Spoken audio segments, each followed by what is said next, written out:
The Chevrolet F-Body Camaro had a long and rich history from 1967 to 2002. In 2002, Chevrolet decided to discontinue the car due to poor sales, which left the Mustang as the only competitor in the pony car market. After much demand and a blockbuster movie, they came out with the 5th Gen Camaro, which was a smash hit.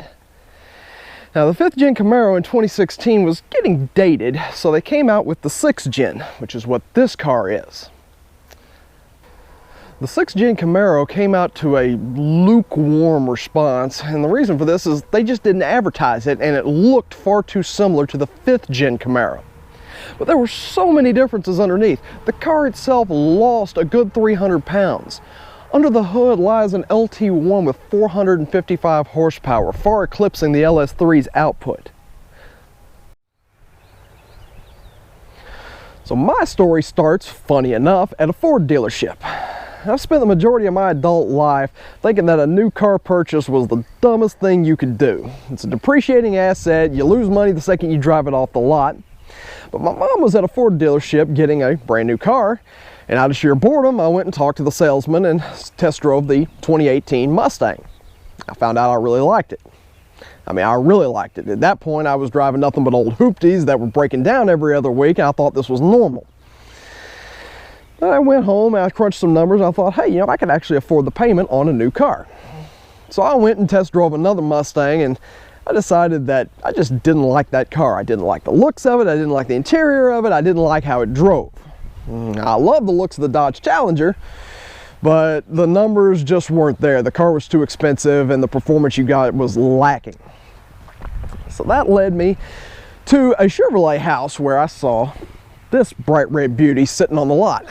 And I went and talked to the salesman, who had never sold a car before in his life. It was his first day on the job. He didn't have an office, he didn't have a computer, but he did have enthusiasm. So he grabbed the keys and we went for a test drive. The very first thing I did with it is I killed it, which is embarrassing to me because I drive stick shifts. This is all I drive. The clutch was a little bit wonky on it, and the first thing I did was kill it. Fired it back up, took it out on the highway and ripped on it, and oh my God, the power this car had.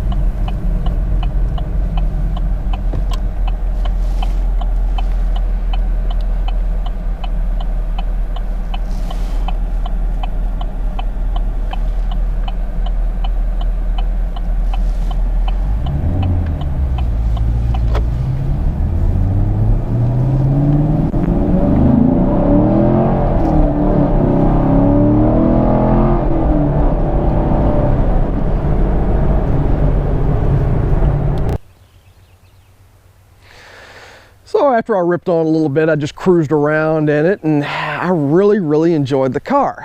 And again, I'd crunched the numbers and I could make the payments on this thing. So we went inside and we signed paperwork and made a deal, and I signed my life away. And I made diligent payments on it, and I'm still making diligent payments on it, and it's an enjoyable experience for me. I really do like the car, but I've considered selling it because it does have little problems that drive me up the wall. Paint quality for one, interior rattles for another one. And the fact is, at this point, I can actually get rid of it for everything I've got in it. So it wasn't a depreciating asset.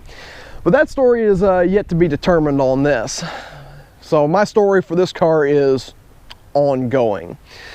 But it's been one that has been fun and enjoyable, and I wouldn't trade it for anything. So that's been my car story. As always, thanks for watching. If you're enjoying these videos, please remember to like, subscribe, and hit the bell icon. And if you have a car story, drop a comment down below because I'd love to hear it.